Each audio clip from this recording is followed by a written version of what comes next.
Okay, welcome to the Collingwood Board podcast. I'm 76 and we're here with Spicy. G'day, Spice. Good, mate. How are you feeling being 76? You're doing well. Like, still, recording and doing podcasts at age 76. It's good. Appreciate your efforts there. You sound very young and virile. Well, things are going really smoothly tonight, so hopefully they stay that way. We've got well so far. We've also got Mighty T on the line. You there, Mighty? G'day guys, how are we all doing tonight? We're doing well. We're doing well, that's what I like to hear. It's been a big week in football and a big win for us on the Monday, but I think we're primed and ready to go for a good second half of the season. Fantastic. So that game that we played last week, it's gone from my mind already. Who did we play? Well, I thought it was the bye actually. I think we pretty much missed it, but no, we went out there against Mark Neal's boys, the D's. And, that's right. It's hard to say what you can really take from the game, isn't it? I think that obviously, we came in with a little bit of form off Brisbane, and we've come up against a team that is renowned as the worst in the league, if not the worst of the generation. So, what can we really take out of it? What do you reckon, 76? Look, I think they had a fair crack in the first quarter. Certainly, we were looking a bit disappointed, but they just seemed to fall away after that, and it was a bit hard to tell at times whether we were playing average and they were playing really, really badly, or. I can answer that question. Yeah, please.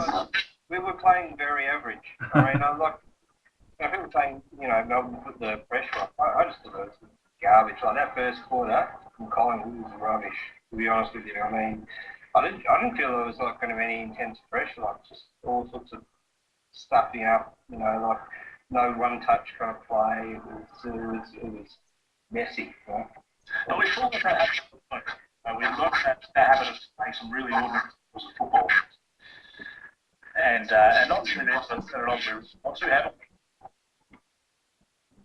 You say that again, mate? We might need to edit it out.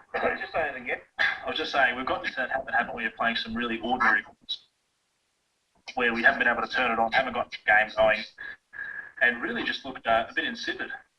Yeah, I'm with you, Big T. Yeah.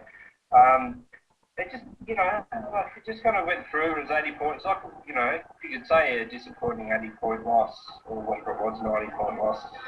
You should say that about that game. I mean, it was, and no one looked switched on, and they just looked like they were just totally demoralised Melbourne.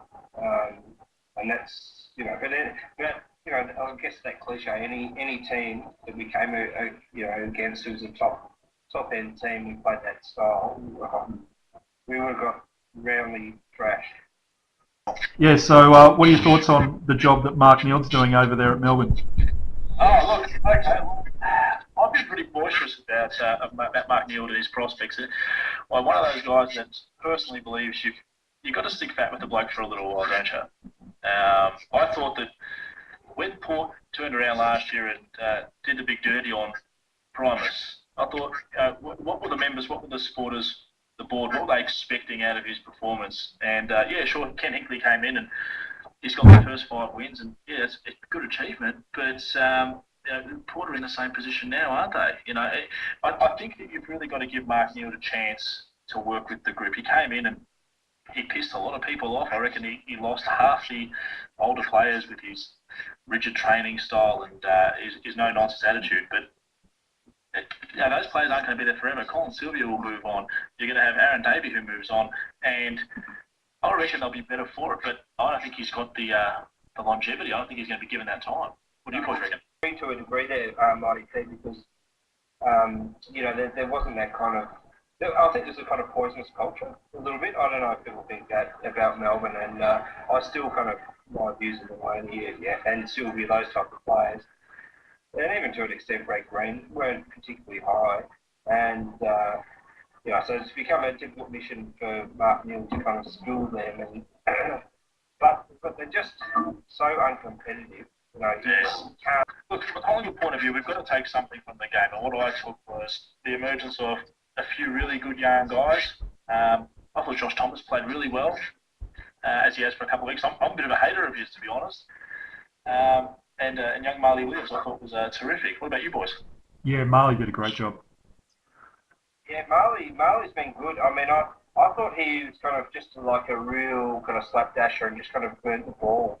But this year, he's shown poise. Like the Brisbane game, I can't remember, but like he's holding it up and he's kicking a lot better, and he'll draw a play. He's doing all those kind of things, so he's learned, and that's really promising. And with you, Marty T, I'm with you. Like on Ben Kennedy and I think they're stopgaps, maybe Kyle Martin and Dwyer.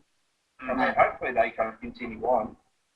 But they're certainly good value at the minute, and we've got a few people waiting in the wings there. But it's not the season for Collingwood. That's pretty apparent to me.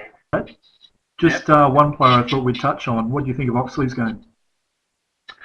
He came on. He made a bit of an impact with his disposal, didn't he? It was one or two really nice, smooth touches. He looked very short of himself. Yeah, I think so. It was a terrific kick there, wasn't there, guys? When he kind of basically flipped two defenders for Melbourne right in the middle. Yeah. And that was a terrific kick. I'll give him the best one more time. I'll definitely put him in again as the best. 76. What are your thoughts? I think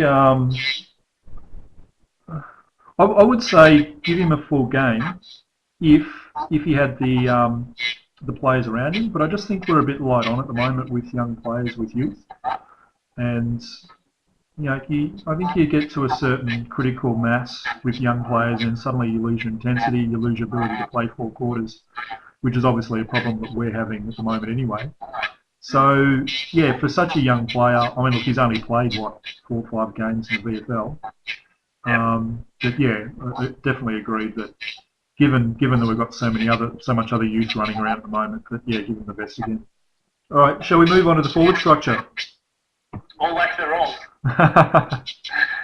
So my take on this is that we've got an overabundance of smalls, and we're lacking a bit on the talls. What do you reckon? Okay, well look, I've had a look. I've watched all of our games this year, as you do, and. I don't know if it's a problem with the personnel, so to speak. I don't think it's an issue with the guys we have in the forward line. I mean, we were talking about a lack of height. Yeah, I mean, perhaps when you've got Crack and Elliott, and then you've got guys like now Dwyer, Martin, Sinclair's been rolling through there. Now he's on the halfback now, but he has been going through there. And yeah, okay, sure, there is a genuine lack of 6-footers in there, but I think the bigger issue is the entries, the way the ball's coming in, and being too predictable. I always thought of Hawthorn being buddy conscious, but damned if we don't pass the ball to Travis Clark more than any other forward in the comp, and either we're either not training or preparing or putting in a game plan where our smalls are at his feet, or it's just a directive that's being missed, but. It just seems like we are too predictable going forward at this stage. Maybe that'll be changed. Maybe that'll be helped by having a second tall down there or a third tall down there. But yeah, right now that's my biggest concern. What about you, 76? What's your view? Oh, look, I think Lynch got off to a cracking start, but he's been a bit disappointing since, obviously. I think definitely agree with T there on. Being too predictable going into the forward line. I think, we just never seem to have anybody at Cloak's feet. Obviously, that's difficult to do when he's leading into space. But, I think that there's one player that really confuses me, and that's Elliott. And, I mean, look, he's a small forward, but often he plays like a tall. He goes up for the marks. He's in the pack. And look, he's a good mark of the ball when he's got a clear run at it. But we just need blokes his size sitting at the bottom of the packs. I think Thomas had really good clearance in the last quarter against Melbourne. We really need a lot more of those. I mean, my view is that, I mean, Payne, he's a big question, right? The Collingwood board's going to want to know about return on Payne. And I mean, he has kicked some goals in the VFL, and admittedly, like I go, occasionally to the VFL and you might watch on TV, but Payne looks like he's exhausted, to be honest, after 2 minutes into the game, he's like puffing and puffing. And when he did play in the team last year, I felt like he was just really a laggard, I don't know if that might have been a fitness thing then.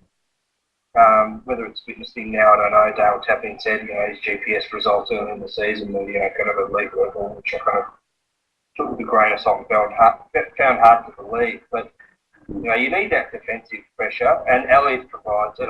The thing with Elliott, 76, is that in the air, he is terrific, but he needs to know when to either get out of the way of Travis Cloakley to another position so Travis has a clear run at it, rather than trying to go up. Or if Travis is going up for the mark or Lynch in a pack situation, one-on-one, he should do that when he's one-on-one. But when he's not, get front and centre. Cracker is the master of just reading the play, just knowing he's not going to mark it, get in front of the contest, 3 metres in front of the contest, and then crumb the ball. That's what crumbing is. That's what it means. And Kennedy showed it this weekend too, so he's a terrific prospect. And it could be, like someone said, take over that kind of growing role from Cracker. I don't even know if Cracker's the answer anymore. I mean, I watch him, and he can look a bit laconic at times. Just yes, 7 disposals will influence the game, but is he getting enough of the ball? Is he doing enough off the ball? So I think we really need to. What we had in the last week or this past Monday was over 10 goal scorers, I believe, if I'm not mistaken. And we need that good spread if we're going to challenge and compete with the very best sides in the competition. Do you think that's a sign that we weren't so quite focused on Monday? Yeah. Okay. I mean, that's the thing we had, wasn't it? Like against Brisbane too, we had that spread of goal play, goal kicks as well. Travis was sick and didn't play, so he had that kind of spread of goal kicks. So it wasn't as predictable as you guys had kind of mentioned. But then there is that debate, which is that do you want a defensive forward who might kick a few, or do you want the X factor player, which is like Cracker / Didac, who let's be honest, defensively won't be as flash. But this is why I think Ruck is on the right course. Someone like Kennedy provides both. I think he provides that crumbing forward role and that X factor, so he can read the play. He's quick, but he'll kick a big goal. So he's someone for me, as long as he continues and doesn't flag, which he will. To put him in the team as much as possible. But also with Big Cracker's defence, he's a fantastic reader of the play and a disher offer and all that stuff. And you could say that about Didac too, but I'm not so certain about Didac. I thought Didac looked a bit lost actually. I know that there was a lot of talk trying to, why wasn't he in the team for so long? He was out for like 9 weeks or something before he came back in. And I mean, look, maybe he's still trying to work his way back into it, but he's still got a very cute kick, but I don't think he's quite hitting his marks like he used to. Certainly doesn't have the pace. I mean, he's a wonderful player to watch, and and I hope he does well for us when he's in the team. But yeah, I don't know. I think it must be tough for the selectors to pick between a player like Didac versus a player like a Sammy Dwyer or a Cole Martin.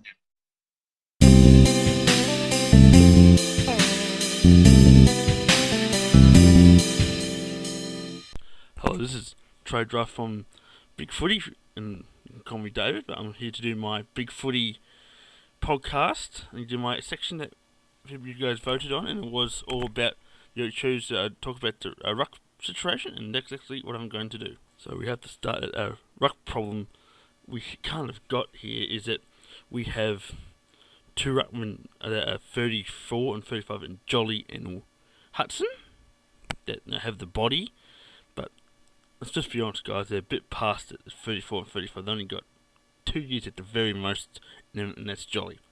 And then we have two young rucks who've just been drafted in the last 2 years in Witts and Grundy, both very, very promising, but still the kids, and you can't expect them to hold up their, well, not hold up, I mean play a full game fully and dominate. They can do bits and pieces in the games, but not exactly going to be a premiership ruckman yet, though I reckon in the future they can easily become that, but we'll just have to wait and see. So I'm going to talk about each one personally. So the first one is a number one ruckman for a team is Darren Jolly. When we traded him in 2010, no, end of 2009 to 2010, that's when we brought him in when we bought, and Jolly at that time was just 30, and he came in and did his job. He was a fantastic ruckman. He was a ruckman we missed. He had a big body to ruck with, and had been a premiership ruckman at Sydney, so that was good. It showed that he is capable of doing it, and we got him for a first and a third. I personally thought that was a bit over the top, but we needed a ruckman, so we traded him in. That was fantastic, and he did his job in 2010 and 2011. Dominated the ruck, and you can see how much better the side was when he dominated in the ruck. Then in 2011 grand final, he had his first injuries for ages, and quite honestly, I think him being injured could easily be pointing to see why we lost the 2011 grand final. Well, we also had other injuries that didn't help a lot, but having Jolly hurt really, really, really hurt us. So the last few years he's been good, but you can tell his body is really showing the wear and tear, and he doesn't look as good as he was when he first came to us, and he's getting older. So he's doing his job, but only got a few years left to go.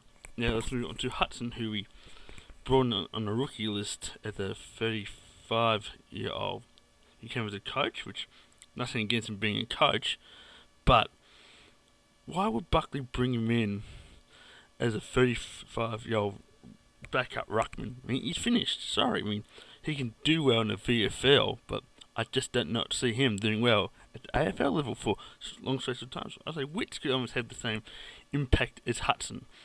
Hudson can ruck well, bully, push around, body well, but around the ground is lacking a little bit. He did okay against Casey, but before that he didn't do much. Where Witts can show he can kick goals up forward, ruck fairly well, so that's pretty good. But I guess the problem was we should have looked at Daniel Curry, who was probably more the age we were looking at, about that 23, 24 age, and he would have been a lot better than Hudson because he can play longer, his body's not worn out, and Hudson still could have been a coach, but that's okay. Let's move on to the kids. First, Witts, the giant, or giant, but the raw giant, because let's face it, he's still very raw in his footy, but he has shown potential, great potential. Even up 40 looks like a good forward, and his mobility for such a big guy is awesome. But he's still raw, so he's not quite ready yet. But he's getting a few games, and he should get a few more games, and that's promising. And the most promising thing this year with him was that he game against the Northern Blues, where he kicked, I think it was 3 goals in the second half, and you could actually say won us the game. Now the last one we have is the high drop, the steal of the draft last year in Brodie Grundy, where we got him at pick 18, where he was tipped to go in the top 3 or 5. The problem is he's had a back injury since around Christmas time. I think it was on the year he had his injury, and that has really held him back because he has been able to train hard, and he looks, when he plays, looks not fit, not 100% fit yet. And well, he's done some good jobs in the ruck. He's looked okay in the ruck the last 2 games against Casey and the Northern Blues and the Liberty play, but that's great. But his problem seems to be around the ground and up forward. He just seems lost or not getting the ball, because I think he's averaging about 5 touches a game, and you want Grundy to do a hell of a lot more than that. But what I do like about him also is that his aggression. You saw it against Casey where he just didn't, and bet against Preston, he didn't take a backward step. He wants to dominate and get his body to dominate. And well, his body's not quite ready yet, but it's okay. We live with that. But he's still working on his fitness.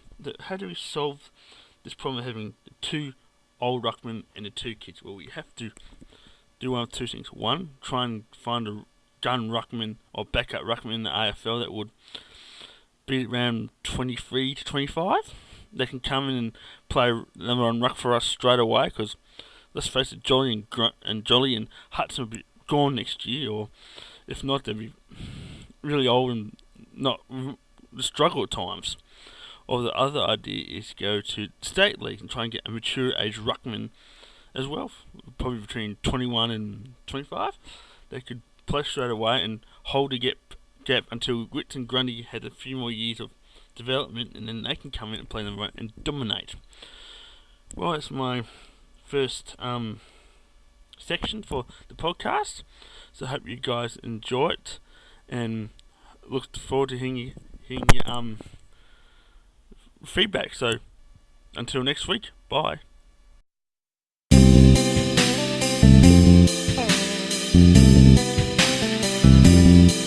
All right, shall we move right along and talk about this game plan? Do any of you fellas know what's going on? Can you describe the game plan to us? I mean, I come up with this topic, like, you know, I don't know if you guys watch or have access to Foxtel. Like, it's the first time I've had it since, 1996 or something. I probably can't afford it next year. It's some gratuitous reason I've got it this year.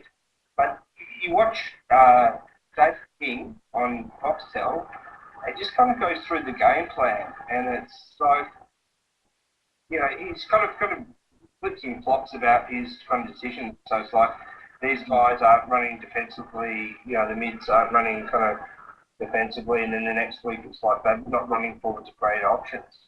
Like, I just kind of think like this guy just kind of watches a game, sees where it fell down, and then just kind of picks out the bits where it fell down, if you know what I mean. Oh, that's commentating 101, isn't it? Stating the bleeding obvious. And that's good. And look, I understand that. They've got to be somewhat entertaining. I can't think of the last useful thing that Lee Matthews said on Channel 7, but our game plan, I used to refer to it as big jam football. Okay? Arrogant football. I thought that's how we were playing at the start of the year. No accountability, and one-on-one, even at the detriment of the side. It's almost like we backed ourselves in to win every possible contest, and even when it wasn't going our way, we wouldn't stray from the game plan, or that idea of going one-on-one. I can't remember the last time. I think this week we might have dropped a man back, but against the mains, against the best size, against the better size, we've decided to play them mono a mono, and I think we've come off second best. Yeah. What are your thoughts? Yeah, just this is a critique on the big footy board, obviously, about Rucks' game plan, what is it, blah, blah, blah. Mind you, I defy someone to kind of actually define what it is. I mean, if you actually ask the question, well, what is the game plan? It's, like, no one's going to answer that question. Like, once it's defined for them, for example, within the media, it's very clear that, we had the kind of defensive forward formation, or someone talks about, Glasgow's plus and all that kind of thing. They can go, oh, well, that's what it was. But it takes a professional commentator or football person to actually define it and then categorise it and explain it, and then people go, that's what it is. Because no one's explained what Buckley's game plan is, therefore there's no game plan. I mean, my view is that actually, he set up that thing in the draft camp, that special kick under pressure and the kicking.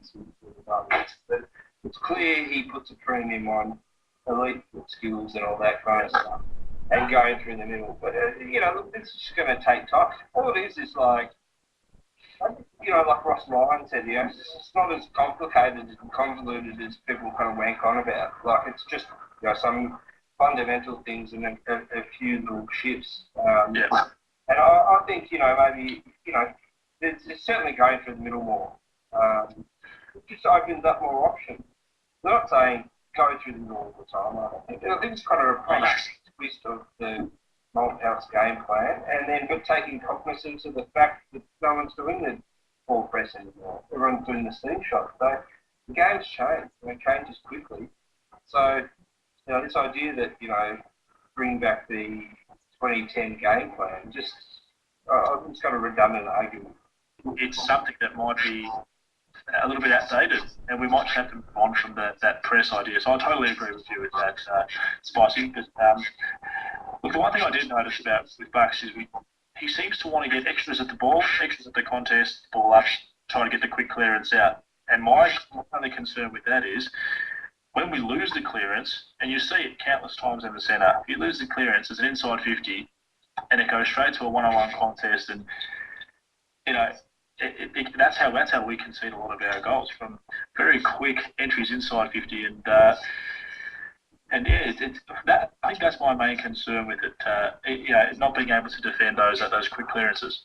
Okay, there's two aspects to the game plan that I'll talk about. One is this practice of transferring play, so kicking around the back line.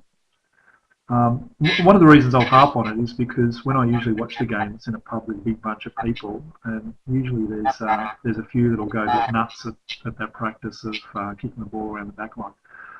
I mean, look, it's a tactical thing, and I think there was one particular instance against Melbourne where we kicked it around the back line, we transferred play, we transferred it back, we transferred it back again, and I think Shaw was able to get it into the forward line really quickly, and we scored a goal very quickly as a direct result of that. Maybe we're able to get away with that because Melbourne aren't the fittest team in the comp. But yeah, I think as a tactic, I mean, look, it's a good set play. It's a good. I don't think we should rely on it all the time, but certainly it's a good set piece that we can use.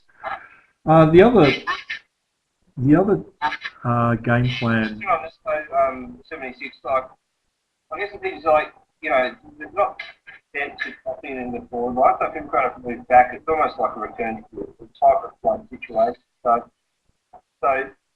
Or if people do move forward, you've got to pick your way through, and I just don't think we've got the capacity when someone else presents us with the forward press, now that they're kind of, if they're mimicking that kind of 2000 style, so we have the capacity to kind of kick our way through it. I think the switching play creates holes in the forward line that players can lead into. So perhaps, try and get away from their opponents rather than just kicking it to a one-on-one contest or to a pack contest. But I think that's a nice segue into the other point I wanted to raise about our game plan, and that is in the back line, when we're getting the ball out of the back line, particularly from kick-ins, we seem to be a bit bolder this year. We will kick it out along the boundary, but then we'll transfer it back into the corridor. I worry that our skills aren't good enough to do that or to pull it off.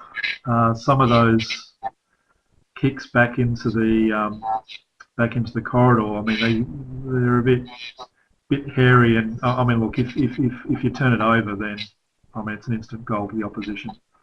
So yeah, I'm not too convinced that we're quite ready to pull that off reliably all the time, every time yet. We got away with it quite a bit against Melbourne, but I don't think we could do that against some of the better teams. Yeah, no, I have to agree with that. I mean, look, I think when we're talking about transferring the ball out of the back line, you want to get the ball into the hands of the best users of the ball. Guys like Ben Reid, who can legitimately kick the cover off at 60 metres to an open player. Then maybe it's a case of kicking it out to one side, then going off the quick switch back to the fat end of the ground, and then launching an attack with a runner like a Shaw or a Seedsman, and a quick counter-attack that way is probably the best idea. Look, I think we'd be better. Hey, T, before you go on, can you define what the fat side means?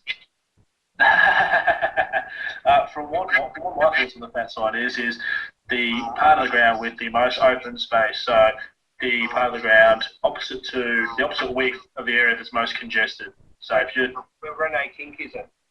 yeah, exactly. That's for you, Maggie5. but look, I think that we've been actually a lot better at retaining the ball from kick-ins this year than last year. I thought that our skills let us down terribly, and that's one area we've really improved as we have defending kick-ins. So I suppose that part of the game plan is actually coming along not too bad. And overall, you can see the improvement. I think that's with the amount of players that we have out. To see that improvement in the in the way that we're actually going about our football, it's encouraging. So.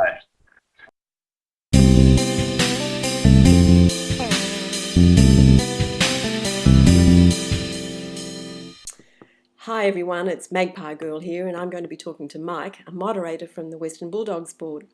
Mike's here to do a preview of Sunday's game from the Bulldogs' perspective. So welcome, Mike, and thanks for joining me on the Collingwood podcast. Hello, Magpie Girl, and hello, Collingwood fans, and thank you once again for inviting me along to the very first Collingwood podcast. Let's hope we can have a good one, but... We will. We will. So let's begin with you telling us how the Bulldogs season's going. I see you've got quite a few injury woes, like the Pies do.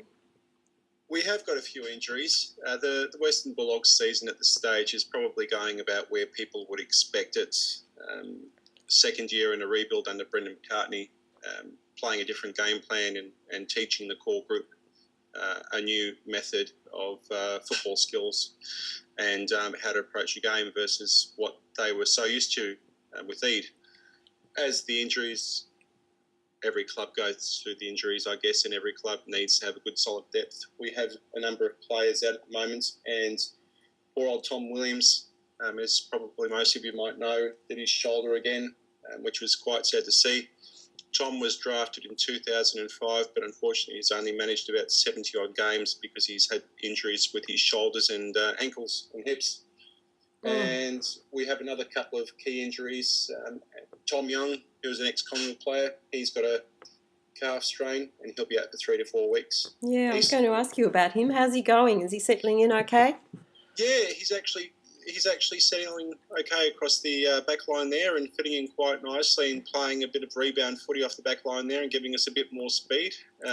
We had a good player a couple of years back that we lost to Gold Coast in Harborough. But Tom's fitting in and learning to play football and learning to gel with the group down the back there. And it's a very different group even from what it was last year and the year before without Brian Lake there now. So it's a bit of a shame he can't take on his old team this week. Yeah, look, I'm probably sure that he's thinking the same thing along those lines then. But, I'm pretty sure that there'll be an opportunity in the future. I think Tom's one of those players who, under the right coach, can develop into a good, solid football player. Good. All right, Mark. Now tell me, if you were Buckley, which Bulldog players would you be most worried about this week and why? Look, I'd have to say around our ball winners, obviously. Ryan Griffin, he's having a good year and racking up a lot of possessions. I think he had 40 possessions in the game up against Port and Darwin last week or the week before last weekend. And Darwin is a very, very different temperate climate, very humid, hot weather up there. But he's getting into the swing of things now. And Adam Cooney is expected to be back this weekend. I had a bit of a chat with Adam on Tuesday night, and he's feeling good and hoping to get through training today. He's been named in the side. Jack McRae is one of our new young guys in his first year, who is playing very, very good football for a first year. He's playing as an attacking midfielder. And Nick Lower, who's an ex-Freo boy, is playing ruck rover and playing as a tagger. I would probably see him going to Swan or Pendlebury to play a tag role. So I would think Buckley would want to shut him down by putting another player onto him who can run with him and keep him away from the players such as Swan and Pendlebury. Do you think that playing at Etihad gives you any advantage over the Magpies? I wouldn't say so. Generally speaking, I've watched the boys. I watched Western Bulldogs play at Etihad, and it's a funny ground. I think the Bulldogs play better in the space. I actually think they play better at the MCG than they do at the Etihad. Etihad seems to be one of those grounds where you can have good and bad weeks very, very close to each other, and it just depends on how players use the space and what sort of game plan is. I wouldn't say it's favourable, but I don't think it's actually going to provide a benefit to playing Collingwood there. We've had some games over Collingwood in the last couple of years, but we've won and we've also lost. So I think it will be non-influential in the game on Sunday night. How much do you think the Bulldogs have changed since Rodney Eade was the coach? A lot. Back when Rodney Eade was a coach of the Bulldogs, we were a very high-scoring side that relied on a very free-flowing game and was based on a lot of counter-attack football. I think that's basically goes hand in hand with what the team was like back then, and we've had a number of changes, big changes in the team over the last few years. There's been retirements, delistings, there's been people moving on. A lot of the older players, the older, smaller forwards have retired, so there were guys like Nathan Eagleton and there were Brad Johnson and we had Jason Ekmanis, and what the problem for the team was, or for the opposition was, is that they just didn't know who was going to be kicking the goals. So we were very unpredictable in that sense. What happened when we got Barry Hall, it seemed to change a bit and we became a lot more predictable than what we previously were. And after Hall retired, then we sort of had a bit of an issue there and we had no KPF or key position forward. And Brendan McCartney came along at the start of last year. Now, the philosophy with McCartney's game plan is basically around more of the contested football, obviously, and getting in and winning a hard ball.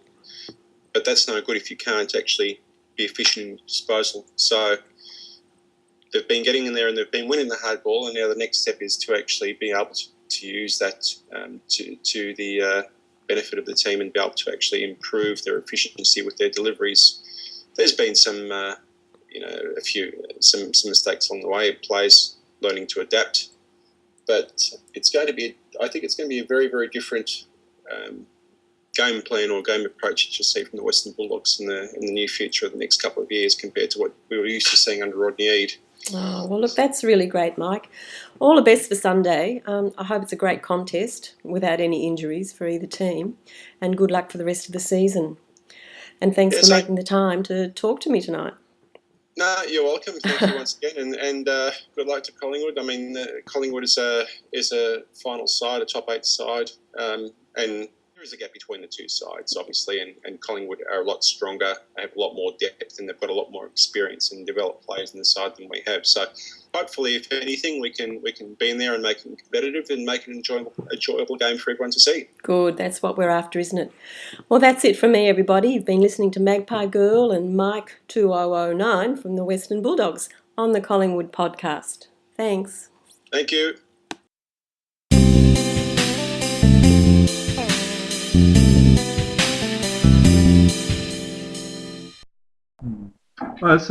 Question for both you fellas. Who we're playing this week? We've got the Dogs this week. Oh, have we? All right. How do you reckon we'll go? Loss. Oh, really? I'll take from the other perspective. I said this last week, but because it's just a perennial Collingwood thing, isn't it? Like as a supporter, if you've been a supporter for any length of time, you just kind of think, don't take the piss and don't take it for granted, because really, look, the Bulldogs have a great, solid, or very good players. Minton is one of the preeminent rucks this season, gone under the radar. Murphy's very good off defence, or if he plays forward, and then you've got a very solid midfield, and they will be like, they're taking the piss out of us, kind of blah blah blah. And don't forget, we've got a lot of young players. A lot of our players are very young, so really, when you match it up, you might have 10, really experienced players in both teams, and then it might just come down to how the young guys play, and if they kind of drink their own bathwater and get carried away with themselves, they might lose. I mean, I expect us to win, don't get me wrong, but don't take the piss, that's all I'm saying. Now, look, I personally think that I like the way he's building up the side. He's focusing on an inside game.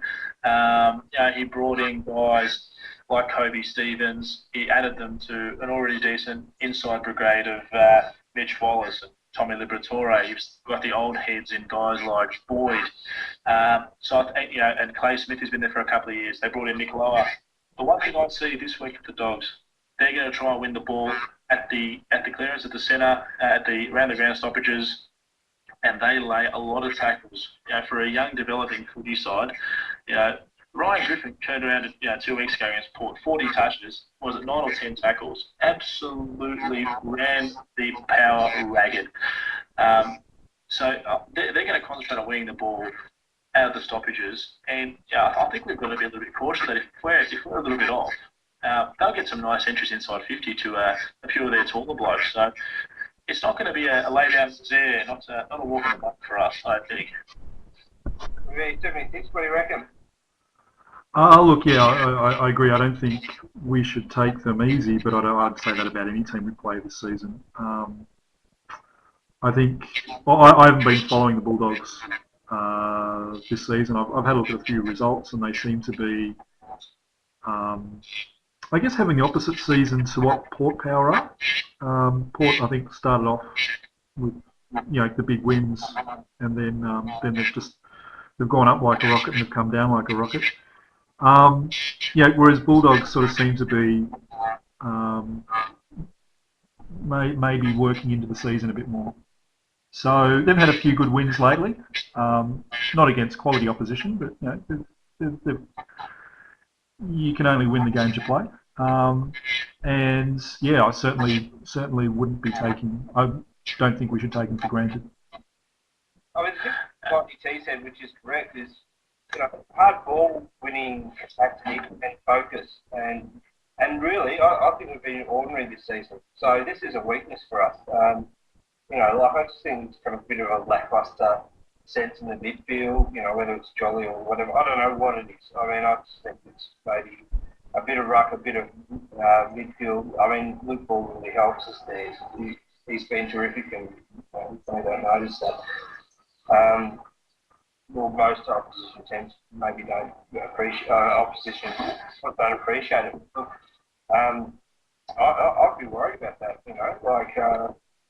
And then if the contest comes to outside, developing Bulldogs players, and Nick Lower, let me just say this, McCaffrey's been a great tagger, but he's one of the preeminent taggers along with who's the bloke from Fremantle.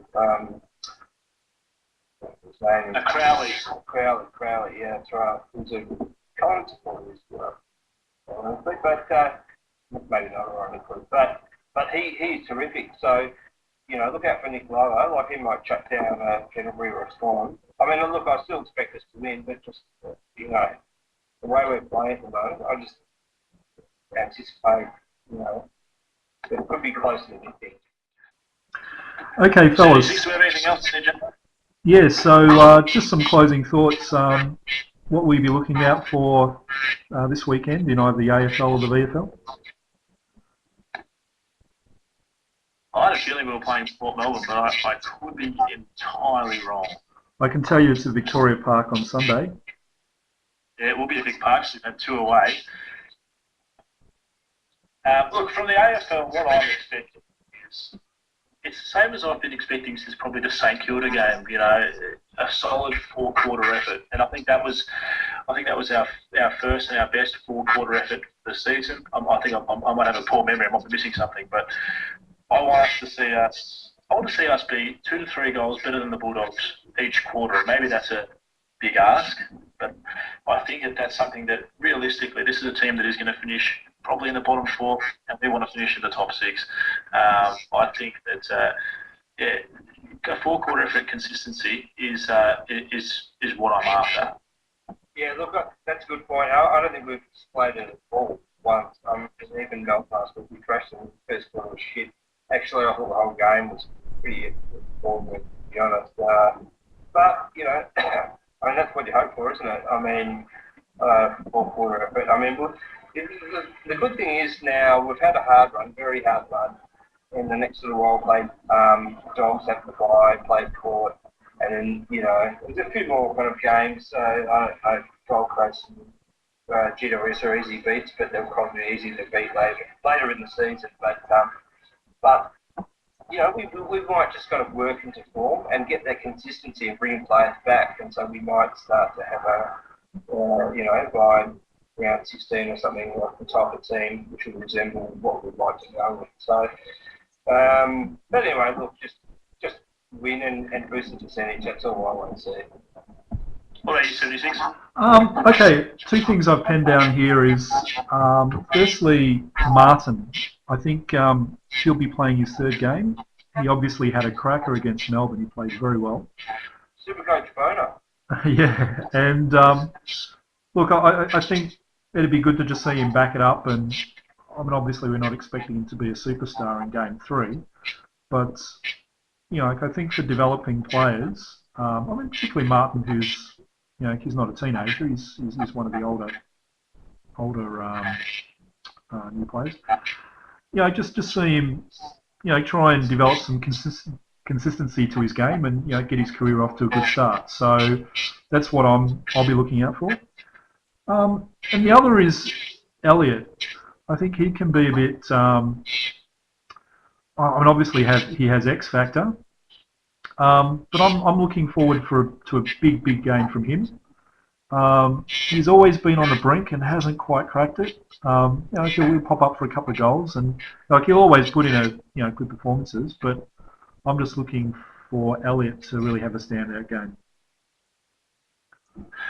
Yeah, I think the other big thing for me is, and I completely agree with you. I mean, since that Carlton game, I don't think we've seen the best of Elliot. I mean, he really took the Blues backline apart that day, and that's something that I'm.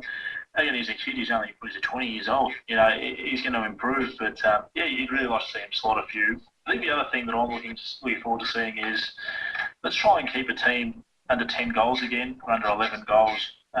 Defence was the hallmark. Stingy defence was the hallmark of our premiership year. And then in 2011, we followed it up, and it really was the one that got away. But if we can start holding these, especially these teams, to who can't score very heavily, to less than 10 goals, I'll be pretty happy with that effort. Good call. And just by the way, fellas, we're playing Coburg at Victoria Park at 2 p.m. And that's on Sunday. I think it's a couple of hours before the seniors start. It is indeed. Are you fellas going to the game? We'll have a all-time low at the game, I reckon. Are you guys going to any of this weekend's games? Look, I'll certainly be trying to get down to Etihad. I might pop past on my way on the train to Victoria Park. I just want to see a bit more of Brodie Grundy, but I should be getting down definitely. Fantastic. I've got the girls, but I'll try and rope them in. All right, fellas. Well, it's been great to chat. You've been listening to Mighty T, Spicy, and 76 here on the Collingwood podcast. Cheers, fellas. Sorry, guys. See you guys. Yeah.